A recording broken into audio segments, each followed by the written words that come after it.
साथियों नमस्कार। इस समय गोरखपुर समाचार की टीम गोरखपुर विश्वविद्यालय के HRDC विभाग में बैठी हुई है और इस समय एक ऑनलाइन जो रिफ्रेशर कोर्स है वह चल रहा है संस्कृत विभाग की तरफ से। और रिफ्रेशर कोर्स क्या है, क्या चीज़ें होती हैं, इसके विषय में जो संस्कृत विभाग से जुड़े हुए लोग तीनों जो विद्वान जन हैं सामने बैठे हुए हैं। मैं जानने की कोशिश करता हूं पूरा परिचय क्या है।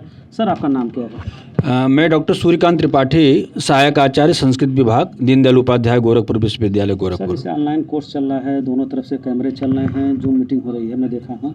इसकी उपयोगिता क्या है, रिफ्रेशर कोर्स करने से लाभ क्या है और कब कब होता है, क्या इसकी थोड़ा सा इतिहास बताने का कष्ट करें। जी देखिए मनोज जी, पहले मैं बताना चाहूँगा कि पुनश्चर्या पाठ्यक्रम हमारा 13वां पुनश्चर्या पाठ्यक्रम है। तो विगत वर्षों में इस प्रकार से पुनश्चर्या पाठ्यक्रम संस्कृत विभाग एवं मानव संसाधन विकास केंद्र दीनदयाल उपाध्याय गोरखपुर विश्वविद्यालय गोरखपुर के संयुक्त तत्वावधान में आयोजित होते रहे हैं। अब आपने कहा कि इस रिफ्रेशर कोर्स की उपयोगिता क्या है। देखिए, एक एकेडमिक दृष्टि से इसका जो फ़ायदा हमारे प्रमोशन का है ही है, इससे बड़ी इसकी उपादेयता जो हमारा विषय है इस रिफ्रेशर कोर्स का, संस्कृत काव्यशास्त्र के प्राचीन एवं नवीन संदर्भ। तो हमारे यहाँ जो शास्त्र संरक्षा है वह अत्यावश्यक है और शास्त्र की रक्षा में यह पुनश्चर्या पाठ्यक्रम निश्चित रूप से महती भूमिका का निर्वहन करता है। इसलिए करता है कि हम देश के जो बड़े बड़े विद्वान हैं काव्यशास्त्र के, जैसे हमारे उद्घाटन सत्र में पद्मश्री प्रोफेसर अभिराज राजेंद्र मिश्र सर के द्वारा उद्घाटन किया गया इसका, और बहुत सुंदर व्याख्यान पूरी काव्यशास्त्र का जो आधुनिक काव्यशास्त्र का लेखन है उसको लेकर बड़ा सुंदर उपस्थापन गुरुवर्य प्रोफेसर राजेंद्र मिश्र जी के द्वारा किया गया है। ये जो रिफ्रेशर कोर्स चल रहा है, हाँ, ये किस विषय को लेकर के चला जा रहा है, कौन सा इसका मुख्य हाँ, मैं भी बता रहा था कि यह संस्कृत काव्यशास्त्र परंपरा के प्राचीन एवं नवीन संदर्भ। तो देखिए, हम एक बात कह रहा था कि जो हमारी शास्त्र परंपरा है, अगर हमारे जो अध्यापक हैं उस शास्त्र परंपरा को सम्यक रूप से जानेंगे नहीं तो उसकी संरक्षा कैसे हो सकती है। आधुनिक तो खैर समझ में आता है, लेकिन जो नवीन परंपरा है, नवीन में कौन कौन से ऐसे लेखक हुए। हाँ, बिल्कुल सही कहा है आपने। देखिए, प्राचीन हमारे यहाँ एक बात आपको समझना होगा, हमारे यहाँ परंपरा का बहुत सम्मान है। तो हमारे जो आधुनिक काव्यशास्त्री हैं, मैं कुछ नाम ले रहा हूँ, प्रोफेसर अभिराज राजेंद्र मिश्र जिन्होंने मेरा उद्घाटन किया, प्रोफेसर राधा वल्लभ त्रिपाठी जी, प्रोफेसर रहस बिहारी द्विवेदी जी, और मैं आपको ये भी बताऊं कि ये जो महनीय काव्यशास्त्री हैं इनका व्याख्यान भी हमने कराया है इस पुनश्चर्या पाठ्यक्रम में। अभी जो पुनश्चर्या पाठ्यक्रम है, रिफ्रेशर कोर्स इसको इंग्लिश में कहते हैं, हाँ, ये जो महान व्यक्ति हैं कौन है जो अपना लगातार। हाँ, ये प्रोफेसर राजेश्वर मिश्र जी हैं जी। ये पूर्व अध्यक्ष संस्कृत विभाग कुरुक्षेत्र विश्वविद्यालय और वहाँ कला संख्या अध्यक्ष भी रहे हैं और वेद विद्या के अंतर्राष्ट्रीय विद्वान हैं।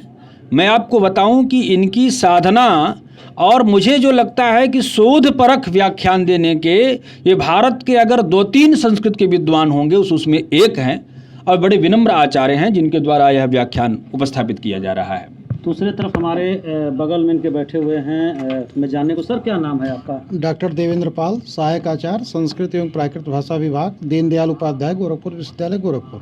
पाल जी, आप और आप जी और तीसरे सज्जन जो बैठे हैं, ये 3 लोग यहाँ पे मुख्य रूप से भूमिका में हैं। जी ऑनलाइन कोर्स चल रहा है, डिजिटल इंडिया का नारा दिया जा रहा है माननीय मोदी जी द्वारा। जी, कितना लाभ ऑनलाइन से मिल रहा है और कोर्स करने में क्या क्या दिक्कतें आ रही हैं डिजिटल इंडिया के थ्रू, थोड़ा सा 2 शब्द। निश्चित रूप से बहुत लाभ मिल रहा है, क्योंकि दूर से बैठे हुए हमारे प्रोफेसर राजेश्वर मिश्र सर का आज ही व्याख्यान हम लोग सुन रहे हैं। ये हरियाणा से बैठ करके बोल रहे हैं। अभी प्रोफेसर रहस बिहारी द्विवेदी सर जबलपुर से व्याख्यान दे रहे थे। प्रोफेसर अभिराज राजेंद्र मिश्र जी इलाहाबाद से व्याख्यान दे रहे थे। वो देश विदेश से भी हम लोगों को व्याख्यान देने में समर्थ होते हैं। तो ऑनलाइन माध्यम निश्चित रूप से HRDC के लिए और सभी अभ्यर्थियों के लिए निश्चित रूप से ही फायदेमंद है।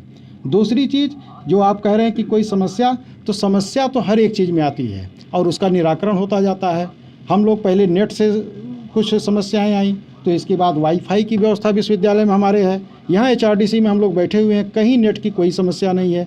यदि हमारे नेट की स्पीड बढ़ जाए तो ये ऑनलाइन माध्यम बहुत अच्छे से हम इसको कर सकते हैं। मान लिया आपके पास वाईफाई की सुविधा सब कुछ लैस है, जो प्रतिभागी बैठे हुए हैं दूरांचल में बैठे हुए हैं, जहां नेट की समस्या है, कभी कभी नेट छोड़ दे रहा है, पूरे पूरे दिन नहीं रहता है, गायब हो जा रहा है, उनके लिए क्या जी व्यवस्था है? जी, उनके लिए व्यवस्था यहाँ पर ये है कि इस कोर्स का वीडियो भी बनाया जा रहा है, और अगर किसी कारणवश, किसी समस्यावश अगर वो इससे नहीं जुड़ पा रहे हैं तो अगर अवगत कराते हैं तो उनको HRDC की तरफ से हमारे प्रमुख अतिथियों के व्याख्यान का उनको वीडियो उपलब्ध कराया जाएगा। तीसरे सज्जन हमारे साथ हैं, मैं जानने की कोशिश करता हूं। सर, ये बता दीजिए एक मिनट कि ये रिफ्रेशर कोर्स कोरोना के बाद ऑनलाइन शुरू हुआ है। ऑनलाइन एक शब्द ऐसा है जो हर चीज़ से अच्छा है, तो ये प्रोफेसर्स के जो रिसर्च बोल रहे हैं, इसका हार्ड कॉपी क्या अपने पास भी रखेंगे सुरक्षित करके? देखिए जी, और जैसा कि अभी डॉक्टर देवेंद्र पाल जी ने बताया कि इसकी रिकॉर्डिंग हो रही है, वो रिकॉर्डिंग हमारे पास रहेगी, उसकी पाठ्य सामग्री भी हमारे पास रहेगी, हार्ड कॉपी में भी हमारे पास रहेगी।